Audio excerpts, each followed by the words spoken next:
large groups, large organizations. You could think of them as associations, and they have a large group of individuals. They're all out there in the world getting different perspectives on their environment, collecting different bits of information.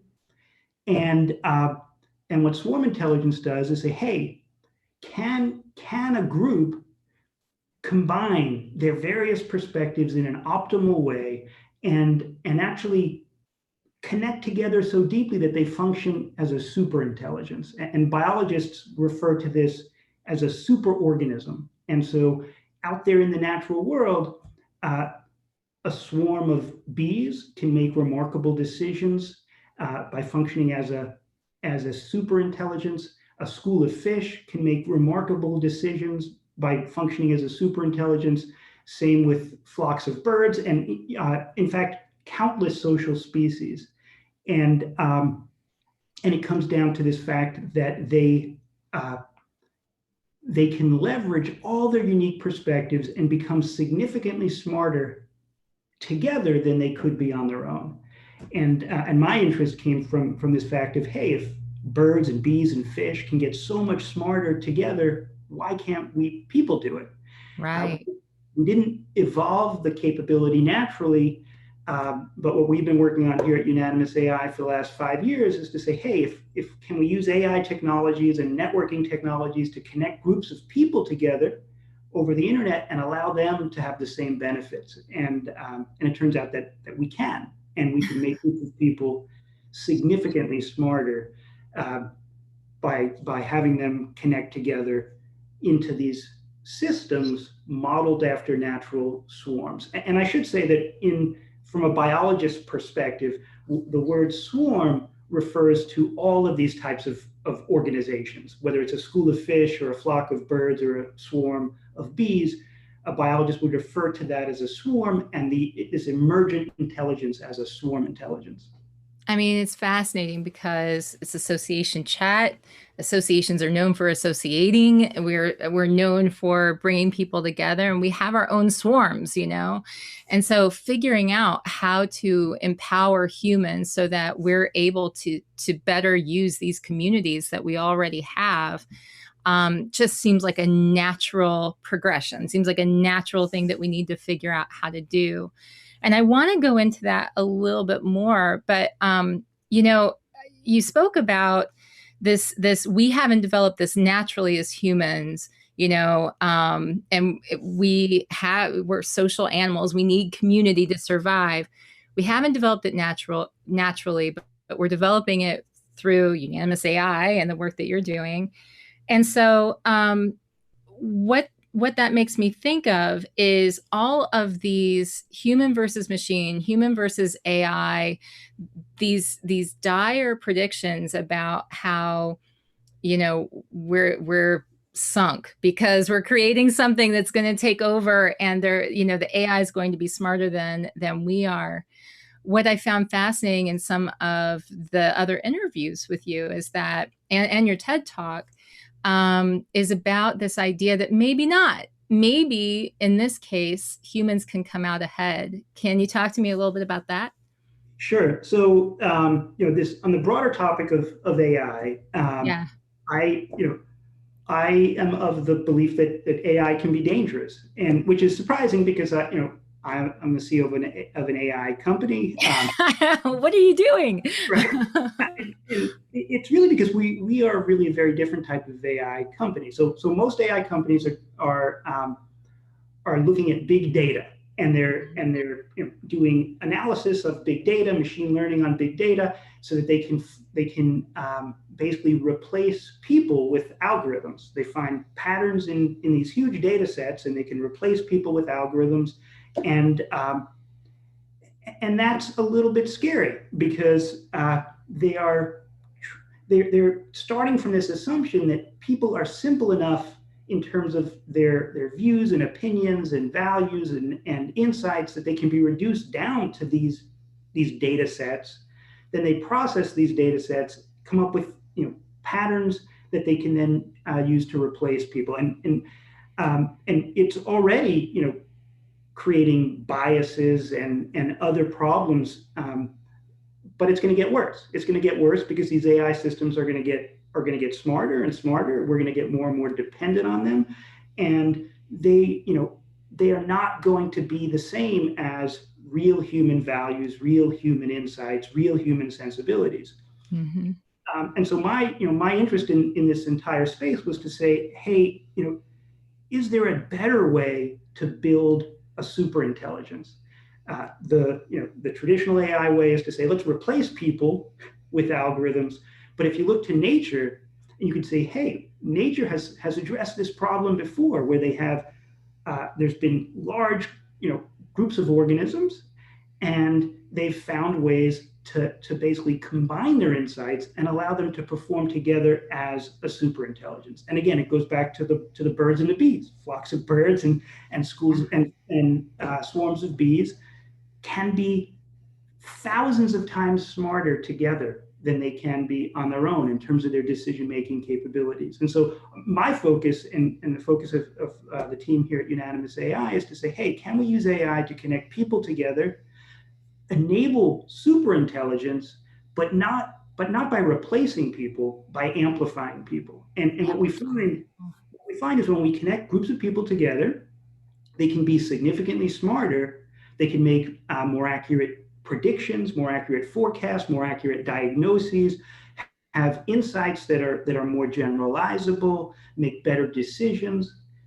But at the same time, they're maintaining their natural values and morals and insights and sensibilities and opinions. We're not replacing people. We're allowing people to become smarter together. And so to me, that's a much safer approach for pursuing superintelligence, by keeping people in the loop, as opposed to what a lot of researchers are doing, which is finding ways of replacing people with straight algorithms. I can give you, just to get a sense of how powerful this is, I can give you some examples. One recent example that I think is particularly interesting is we had a collaboration. We actually have an ongoing collaboration with Stanford Medical School, where the idea was, and the interesting thing about the medical field is that there's actually a lot of doctors who are afraid of AI replacing their jobs. Yeah. You would think of all the jobs that are out there in the world, doctors would be the least afraid. But in certain parts of medicine, doctors are on the front line of potentially being replaced by machines. And the doctors who are the most afraid are radiologists. Mm. And as radiologists, they look at X-rays and CAT scans and MRIs, and there's been a bunch of researchers who have created straight algorithms that can process these images and do just as well as human doctors. Wow. And so Stanford Medical School came to us and said, hey, let's see if we can take the crown back for humans by, instead of replacing doctors with algorithms, let's see if we can connect together small groups of doctors in swarms. And so we have a software platform we call Swarm, and Stanford Medical School did a study where they had small groups of doctors, 6 doctors to 8 doctors, who logged into Swarm, and then they would diagnose chest X-rays together as a system. And so the chest X-rays would pop up on their screens, and they would diagnose whether or not the patients had pneumonia or not as a swarm. And what we found is that when they were working together in the Swarm software, and we can talk about how that works in a little bit, they're connected together by AI. The study showed that they reduced their diagnostic errors by over 30%. So they had 30% fewer errors when diagnosing chest X-rays when connected together as a swarm, as compared to how they would perform individually. Mm-hmm. Also, they compared this against the straight algorithms, and this group was 20% more accurate than the straight machine learning algorithms. So it took the crown back for humans. Yes. That's really kind of the approach that we take, which is to say, hey, people are smart. People are really smart. People have knowledge and wisdom and insight and intuition. We take it for granted, but it's massively powerful. We have so much experience in our heads, and instead of just looking to to algorithms. Let's connect people together, amplify their intelligence, and we can get the power of AI while still maintaining the real value of human wisdom. I mean, that's the part that I think is so fascinating, because there's so much about this that is, but I mean, how do you look at wisdom and figure out how to quantify, how do you make an algorithm out of wisdom? Like what do you do? And a little bit of this and a little bit of that, hesitation here and confidence there. How do you do that? It's just fascinating. Right. So the interesting thing is we are not trying to build wisdom. We're trying to capture wisdom, meaning Yeah. the humans in the system are bringing their wisdom. And what we do is we allow groups of people to connect together as a system. And so if you think back, this idea of getting the most out of a group. Let's say I have a group of 20 people, and I want to get the most out of their insights. And they all have different perspectives, different experiences. They might have different views on the world. If they're business people, they might have different specialties. And so they all have really valuable piece of information. How can we combine them in the best way? Well, the traditional way that has been done, sometimes people refer to as the wisdom of crowds, which is to take a vote or a poll. I can take a poll or a vote. People can give their input, and when you do that, you do see the group get a little bit smarter.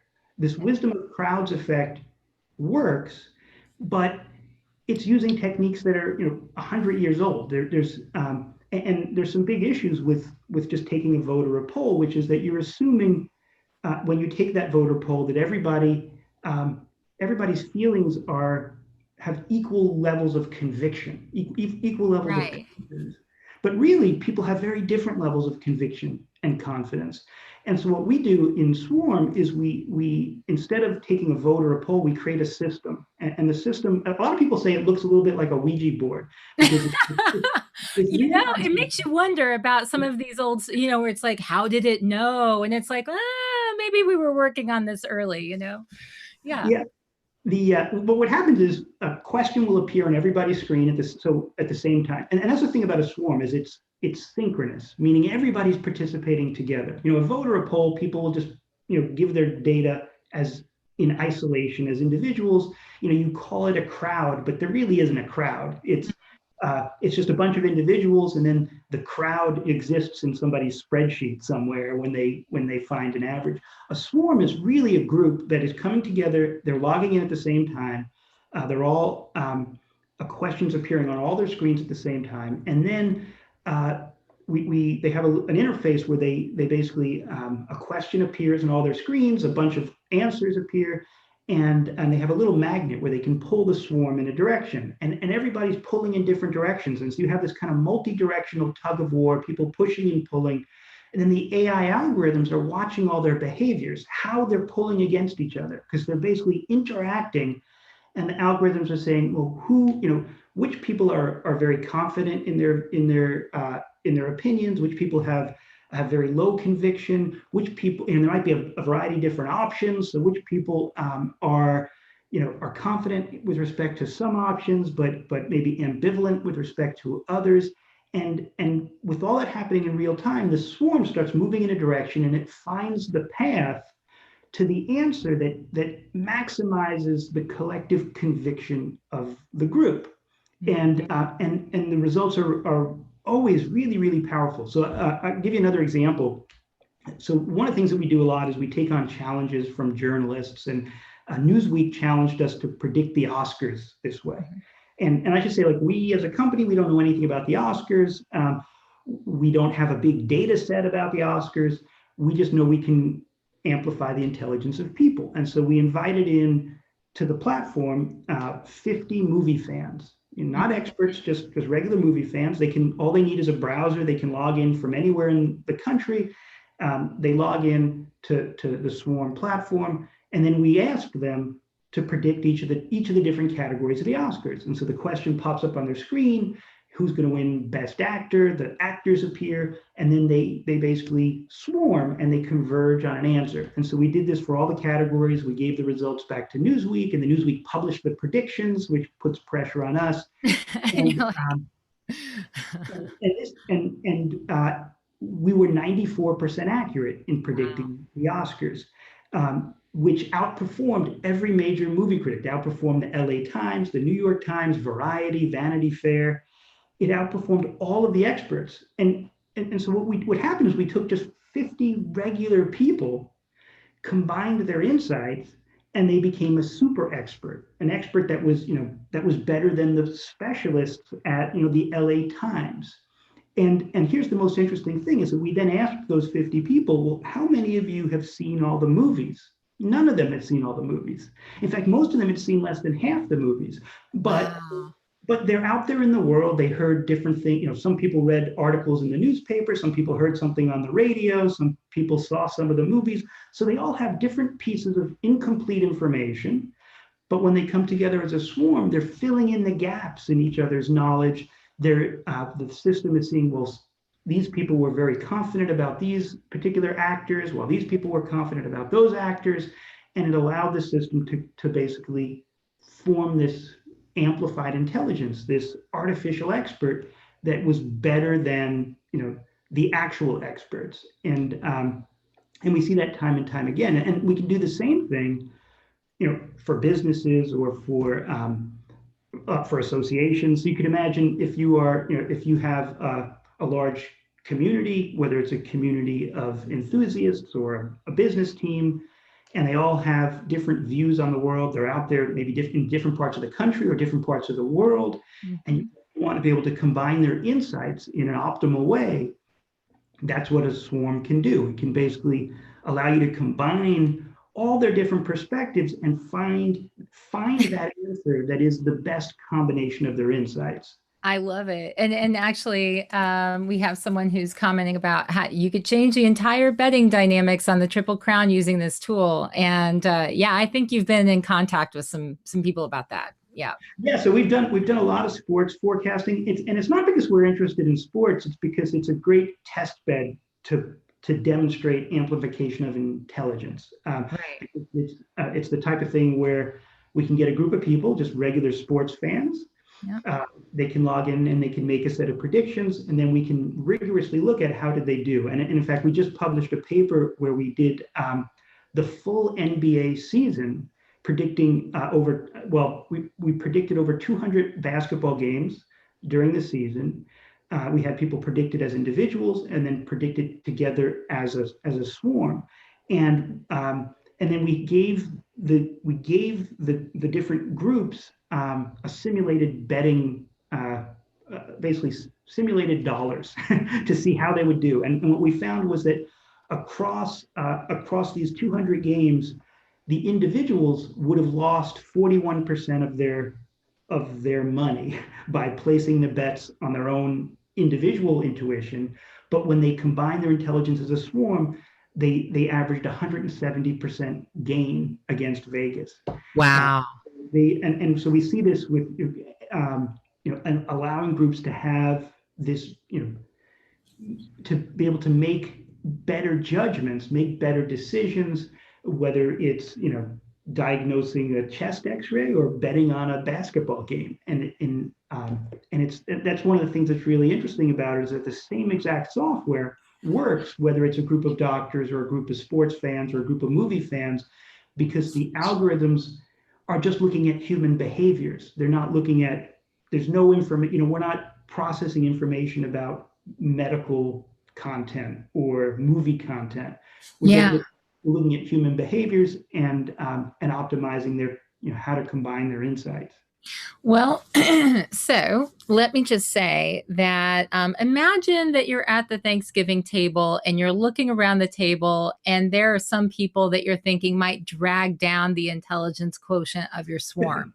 You know what I'm saying? And so I can imagine that people out there are wondering, what goes into getting good results with this? Like, if you're really trying, I'm thinking of associations specifically here, but anyone who's really trying to get good results, does it matter on an individual basis, how you're figuring out who's part of this swarm? Right. So the group, it does matter who the group is, Mhm. but it really depends on the questions you're asking. So I gave you the Okay. medical example. If I took a group of regular people off the street and asked them to diagnose chest X-rays, they're just going to be guessing, and so Yeah. there's going to be no amplification of intelligence. Um, on the flip side, there's a lot of questions where just regular people off the street are really insightful. And so we do a lot of projects, and we have a lot of companies using the software for doing things like product insights, marketing insights. And so if you, in fact, we did a project for a large fast food chain where they wanted to predict how TV ads would do. And so what they would bring in groups of their customers into the platform, and then the actual TV ad would pop up on all their screens, and they would watch the ad. It was actually an advertisement for pancakes, and then the swarm would get questions about, will this advertisement drive people to go to the restaurants? And you could ask a bunch of really interesting questions. And so the way, that's a situation where what you're really thinking about is saying, hey, we can take a group of customers, turn them into a swarm, they become an artificial expert customer, and then you can interview that expert customer. Or you can create an artificial expert medical doctor by getting a group of doctors, and they can make more accurate diagnoses. But in both cases, you're picking the right population of people to come into the swarm. Now, you'd start out by saying, well, what if you have somebody who maybe is just either doesn't know very much, or they have, and that definitely happens. What we found is that it doesn't matter if we have a group of experts or a group of novices. What happens in all cases is that the swarm will be smarter than the individuals on their own. And so we really look at the difference, meaning I can take a group of regular people, and they can turn into a swarm, and they can give me more accurate insights than they would have done on their own. Or I can take a group of experts, and they will become a super expert and give more accurate insights than the experts would have done on their own. When we look at individuals to say, well, who are the best participants? Is it the person who knows the most that's the best participant? Turns out it's not the person who knows the most. It turns out it's the person who's the most self-aware, meaning Ooh. it's Okay. the people who know what they know and know what they don't know. Those are the best participants. People who are really overconfident, meaning they think they know more than they do, Yeah. um, they actually are less effective contributors than people who might maybe know less, but know that they know less. And we did a really interesting experiment this is with a university. I'm trying to think of the name of the university. Marist. Marist. They have the Marist poll. They're like one of the big polling universities. And we did a study where we looked at sports fans versus sports writers. Who can give more accurate forecasts, fans versus writers? And it turns out the sports fans actually gave more accurate predictions in a swarm than the sports writers. And the reason was the sports writers were all extremely overconfident. They thought they knew more than they did.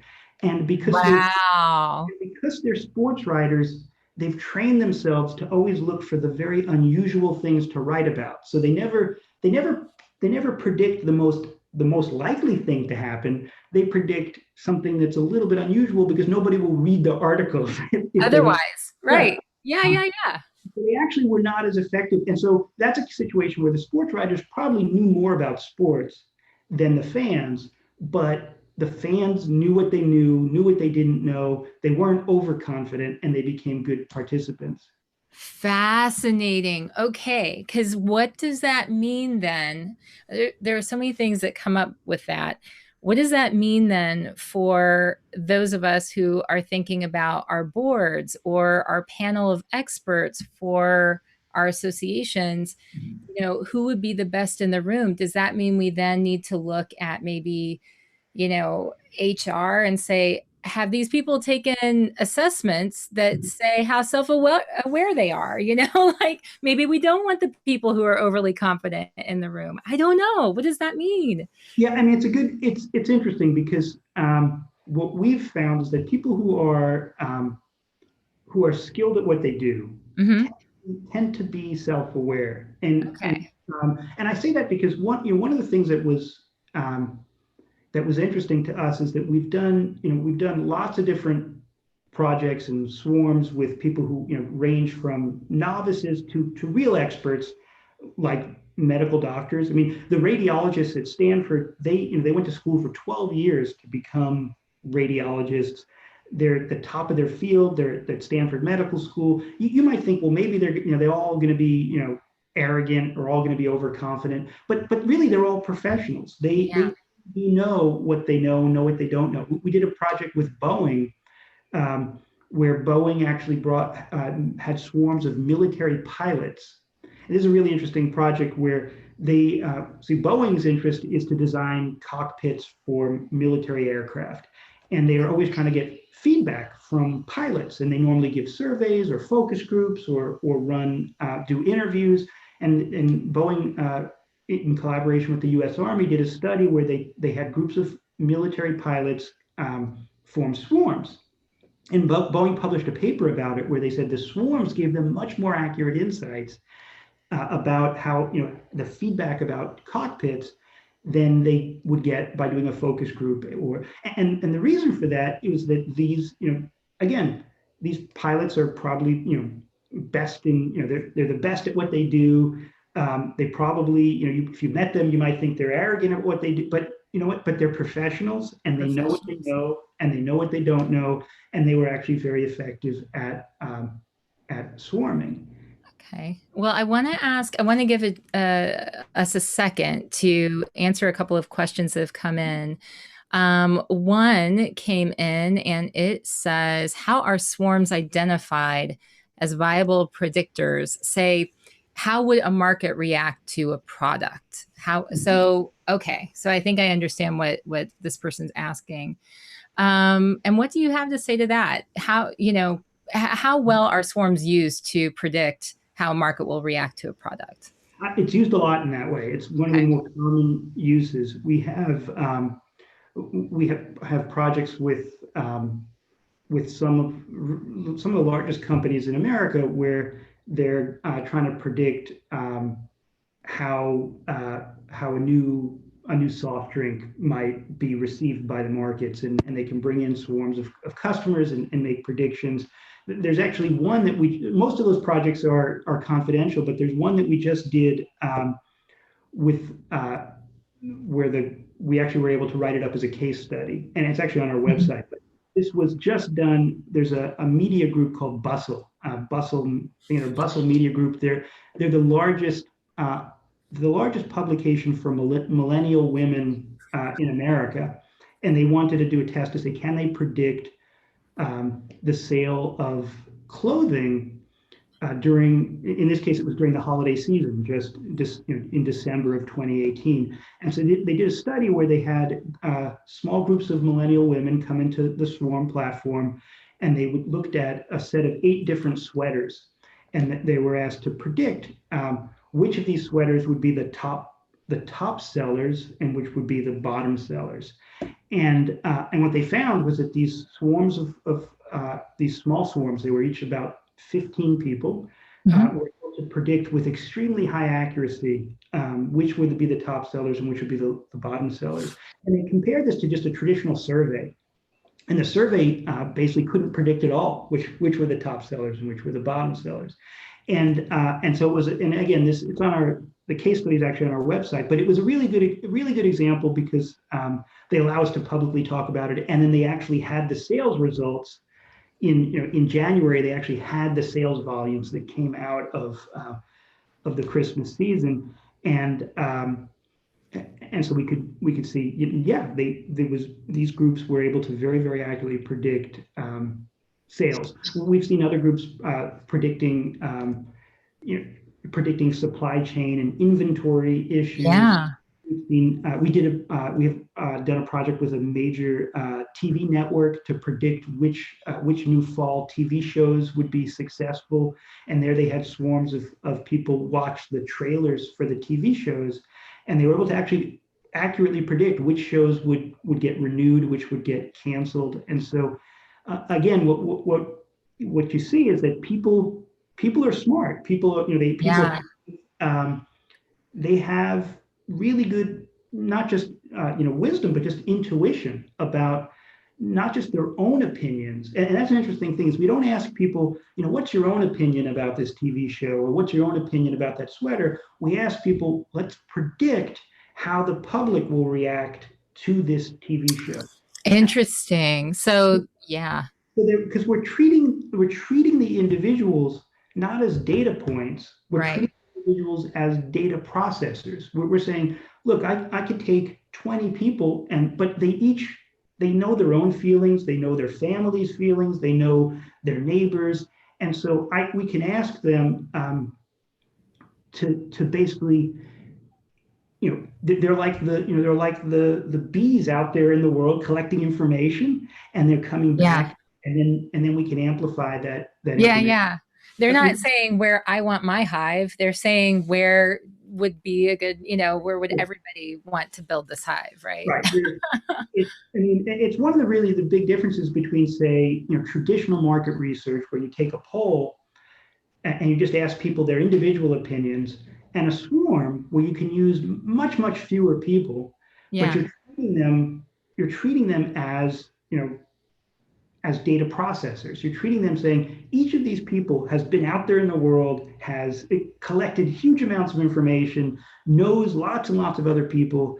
Let's have them work together as this collective intelligence and forecast, will these product features be successful, or will this marketing message resonate with the public? And what we find is that a group of 20 people in a swarm can outperform a survey of hundreds or even thousands of people. Wow. I mean, that's really incredible too. And I think that, I've seen a couple of questions come in about the actual technology involved in making sure that you're getting the best types of results that you possibly can. One of the early ones, which I have to credit to Randy here, and she's a smarty. I'm proud of her. Like immediately she was like, okay, was talking about the machine biases into algorithms and how do we deal with the challenge of human nuances. And you've talked a little bit about how you're framing the questions so that people are not just answering as individuals. And you're also looking for things like overconfidence, that feeds into this algorithm. What are some other things that help to make sure that the responses or the answers that you get are the high quality and more accurate responses that you're looking for? Yeah. So it's a great topic, and something that we think a lot about. What we find is we can bring in a population and we can get really good insights. One of the good things is an ideal population has diversity of perspectives. Meaning, if I have a group of people who all think exactly the same, then there's not much that's going to get amplified, right? Yeah. And so we have a group of people who already have the exact same opinion of what the right answer is, then that's the answer that's going to come out of a poll or a survey or a vote or a swarm. If you have a group of people who actually have conflicting views, who actually have they have strong opinions, diverse opinions, then in a swarm you'll actually see this combination of insights that allows really the best sentiment to emerge. And so one of the things that is most interesting is especially when you have like a large association, right, where you have maybe people from all over the country or all over the world, they can log in, form a swarm, and they usually become a very, very powerful swarm because they have these diverse perspectives. Yes. So I'm going to explain why, if you're watching this right now, we suddenly have a third person on the screen. If you're listening to this later, then it won't even matter. But if you're participating in it live, you're probably wondering, who is this lovely person who just joined them? Who is this interloper? And I want to introduce Tracy Betts. She's the CEO for Boulder Strategic Consulting. Tracy, you work with associations on digital transformation projects that have a lot of big questions connected with them, and projects that demand a lot of big decisions being made by leaders in charge. So I asked Tracy to come on and actually ask a couple of questions as a representative for the show's audience. Hearing all of this conversation so far, what are a few questions that you have for Louis that you've been thinking of? Yeah, so Dr. Rosenberg, you answered the most important question to me, which is I am famous for being with full conviction, believing the BS that comes out of my mouth. So look, I am right. I had a question as far as how does that play into? But I do have a deeper question there is, how are you determining conviction levels? Right. So that's another really, really interesting. So one of the problems with traditional methods, like just taking a survey, is that people are very bad at reporting how they feel. You can ask people, a question, which product feature do you think is the best, and how strongly do you feel? And you could ask them, on a scale of 1 to 10, how strongly do you feel about this? And A, people don't necessarily even know how they feel. But B, even if you give me a number 8 on a scale of 1 to 10, and somebody else gives me a 7, we have no idea if your scales are the same, like my internal scale and your internal scale are different. And so as a swarm, we don't ask people to report. We just get people to behave. And by behave, like I said, all the people are interacting. They have these little magnets, and it's like a multi-directional tug of war. And so the algorithms are watching how they behave. Are they pulling for an answer and quickly switching to something else when they realize that the swarm is going in a different direction? Or are they resisting and being entrenched? Or maybe they switch from one answer to a different answer in defiance of the direction that the swarm is going. And so as the swarm is behaving, or as the swarm is moving, everybody is revealing a lot about themselves just by how they're interacting. And that's really what the algorithms are looking at. It's not asking people to tell us how strong their conviction is. It's just asking people to behave naturally as a group, and those things are emerging from their behaviors. Interesting. Thank you. Yeah. So I read an article about how WPP was using your technology. It was the study that they did with, I think they took 2 groups of 40 participants to try to think about what the impact of the future of digital in 2022 on the retail industry. Yeah. Right? Okay. And what I thought was really interesting is they had these 2 swarms, one representing the West, right? North America, Europe, South Africa, and the other representing the East. And there was a big divergence in what the 2 swarms came up with, which was fascinating to me. And it's if you apply that to associations, like if I look at, our associations are trying to deal with global issues. So if we take the issue of ocean pollution, right? It's a big issue for the Society of Naval and Marine Architects or Engineers. It's a big society for the Plastics Industry Association. I'm sure American Chemical Society is looking at it. But if I took a swarm from a group of engineers versus a swarm from a different group, I think I would come up with a very different answer, and maybe one that wouldn't be conducive to truly solving a world problem. So how, thinking about a global issue, I have 2 questions here. The first question being, how is it that if that was posed to you, what would that group look like? And right. The first part. And then the second part is, I'm very curious about scaling as far as how big. Is there a sweet spot for the size of the swarm? Right. So let's answer the size question second, but this issue of different populations is really interesting. If you did, if you did build a swarm of engineers and ask them questions about a global issue, and you built a swarm of philosophers and you asked them the same question, you would get different answers. And because in some sense, when you build a swarm of engineers, you're building an artificial expert engineer, and your group of philosophers, you're building an artificial expert philosopher, and they're going to have different. They're going to be different, and that's actually interesting. You might actually want to know what are the perspectives of these different groups. If you want to get a more general answer, then having a more diverse group is better. So again, if you're trying to get kind of this general type of solution, getting a diverse group often very surprises us about how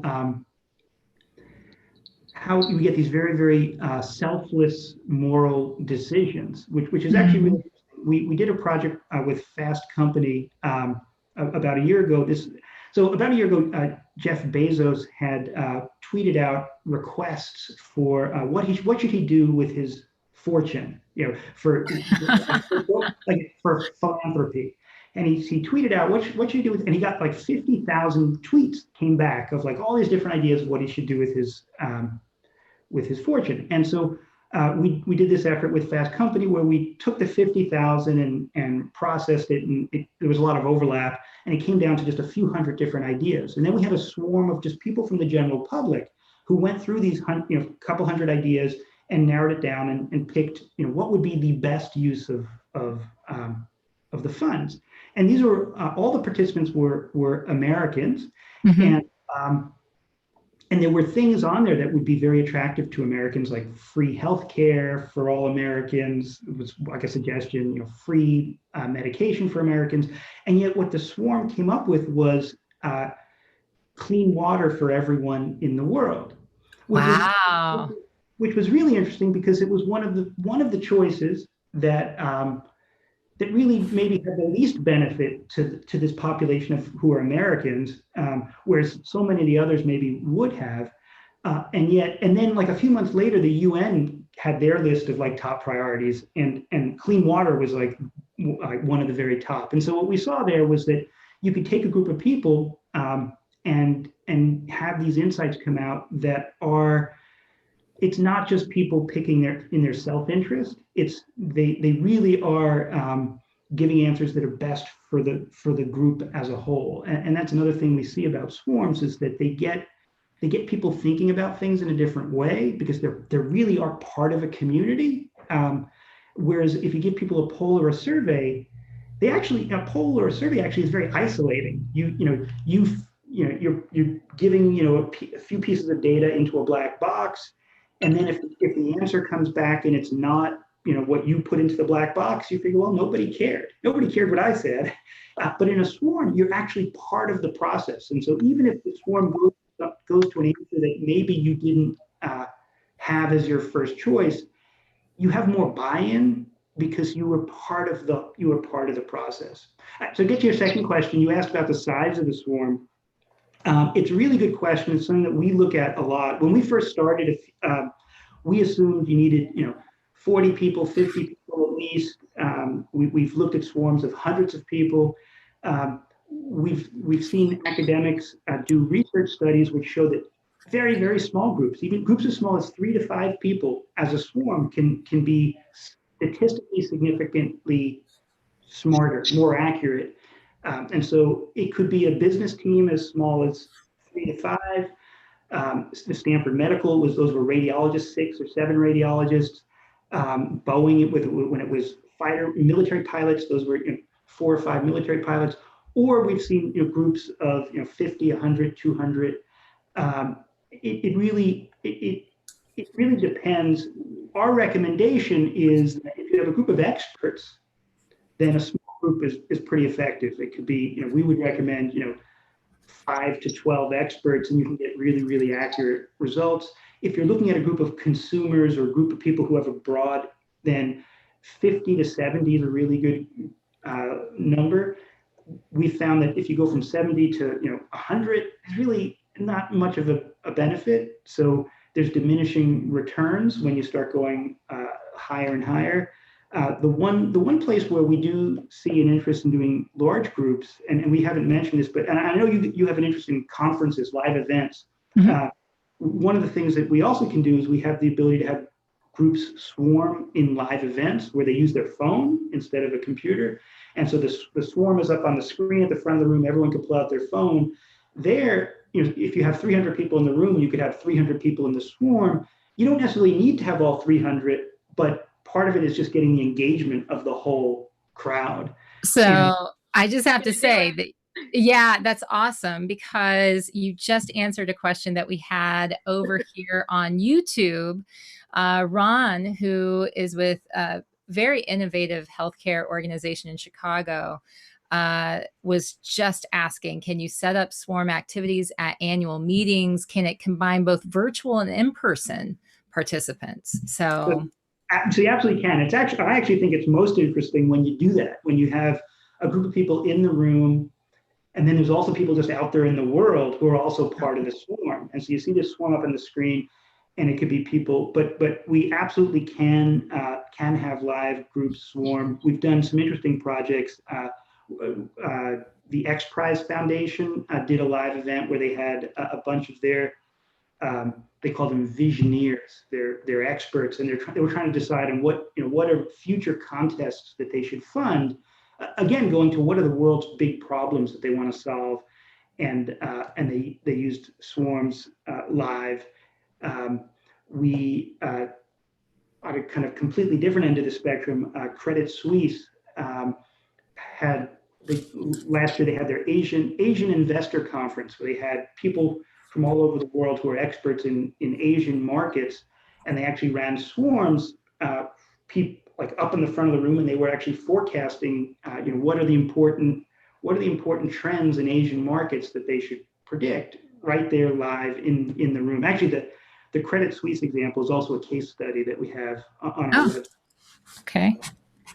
That's great. I have seen a couple of questions that have to do with, I think, probably a question that you must get every single time, and that has to do with politics. Uh-huh. And it's so what does this mean could we use this for deciding things like political decisions or voting? And so how do you answer questions like that? So I believe that there's a lot of value in using swarms for political decision making, Mm-hmm. and I'm a believer that polling is a big problem for politics. Polling, my view is that polling is polarizing. Mm-hmm. What a poll does is it shows the differences in a population. It actually then reinforces those differences, and so the polling process gets groups to entrench. Swarming is really the opposite. Instead of revealing the differences in a population, it reveals where groups can agree, and it actually then reinforces the places where groups can agree. And so if you in nature, for example, honeybees have these difficult decisions. They have to decide where they're going to move their hive to.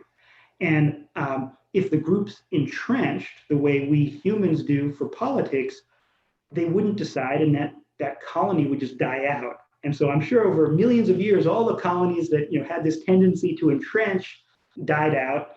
And so now that never happens with honeybees. They always can reach a decision, and so we can learn a lot from that. There's the swarming process can get rid of gridlock, can get rid of this entrenchment and allow groups to converge. We actually just started a project. We got a grant from there's an organization called Nesta, which is a big British philanthropic organization, and we're actually looking at Brexit and looking at groups of voters in the UK, and can they agree on what's the right solution for them to get out of their Brexit mess? Because that's obviously for them, it's very hard for them to reach a decision that everyone can get behind, and there's a lot of different options. So it's actually a really interesting type of decision, but every country's faces similar things. So this is an important one. Kiki, can associations afford this? This swarm would be awesome as part of our future think exercises. Where do we invest our innovation fund to make the biggest impact? Yeah. So, so what are the costs associated with looking at doing a swarm, having a swarm?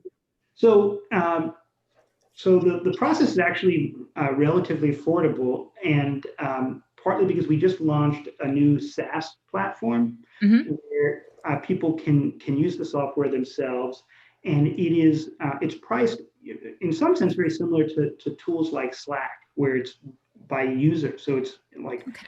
$10 per user per month, and then groups can use it as much as they want, and whether they're asking one question or they're asking thousands of questions. And so it is our goal is to make it affordable and get groups using it. Yeah. And there's other ways of doing it, where it could be just a certain number of guests. And if instead of having named users, there could be a certain number of guests. But the pricing is on our website, and it is really is intended to make it accessible to all organizations, big and small. I'm sure everyone loves hearing that. Tracy, I want to take a second to say thanks so much for adding your questions and providing some additional perspective. I'm really trying to incorporate this into the association chat so that we can have a moment where we can collect questions from other people and kind of have our own representative of the swarm come on. And this was a perfect chance to do that. So thank you. Thanks. All right. So I guess we are getting close, and I wanted to ask you to maybe take a second and share a vision for where this could go. The thing is I know that you're constantly working on, making progress and developing and seeing new applications for it. So what would the future look like? And as we learn more about swarm intelligence and this human and AI powered decision making, where might that take us? Yeah, it's a great question, because I feel like we're just at the beginning of this. This is a technology area where we're seeing real amplification of intelligence. We're seeing groups able to make forecasts and decisions that are 20%, 30%, 40% more accurate.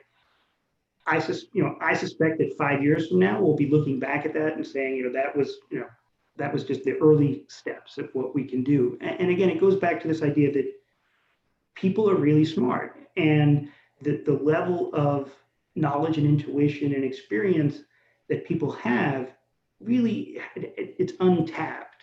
And we really focus on how can we leverage that, how can we combine it, and how can we think about a business team as this collaborative intelligence that can be amplified. And so my hope is that as this technology matures, people will realize that it's really important to keep the human part of decision making active, and not take this kind of this trend towards just replacing people and automating decision making with algorithms. Again, I'm a firm believer in the power of AI. Yeah. It's just, you can't lose the human part of it, partly because you can't capture really what the opinions and values and sensibilities effectively in an algorithm, but partly also that just people know a lot, and we can just get better decisions. We can get better forecasts. We can get better insights by having people be part of the process. I love this idea. The idea that somehow we can capture that mysterious thing that it is to be human, and some of that intelligence that's there that we don't, the closest thing we can do is call it what? Intuition. And yet, how do you account for that in a way that is practical and makes a difference? And when you combine it with the intelligence of other beings, other humans, I think it's just a really fascinating way to think about the way we make important decisions. So, any final words of wisdom? And if people want to find out more about your research and maybe how to talk with you about speaking to their groups or hosting a swarm, where can they find you? Sure. So, our company is Unanimous AI. People can find us just at unanimous.ai.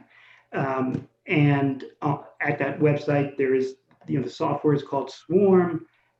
People can go to the website. There's actually a 2-week free trial, so people can try it with their group, with their team. There's online help, so people who have questions. And then if anyone has questions about the stuff we've talked about today, if they send you questions, you can certainly email me, and I'm happy to email back. But our interest is getting groups to realize that they can take advantage of this technology, and associations are great, are Yeah. perfect. You have large groups, and they're diverse. I mean, one of the things that can happen in a small business team is they can get into an echo chamber where they all have the same views. An association is interesting because that breaks that. You have people who are from different organizations, different companies. They have different views, and then how do you combine them? And so it's a really, Wow. really good use. I'm telling you, any association person who's listening to this right now knows we're in the middle of spring conference season. This would be a perfect time to start figuring out how you can pull something like this together. If not by when your conference is happening or your annual meeting's happening now, then in the fall, when fall conference season starts. And so I want to say thank you so much. I am so thankful that I not only got a chance to see what you did on that series, but then, your team is fantastic. You're fantastic. And just taking the time to talk with us today, I think it's incredibly important. And I want to say thanks to Tracy and everyone else who's watching right now. I hope you've learned something helpful today that's going to help you and help your organizations wherever you are. And please join us next time. Until next time, everyone, keep asking questions to learn every day. As Joseph Campbell once said, the cave you fear to enter holds the treasure you seek. I hope you have a great week, everyone. Thanks. Bye, guys.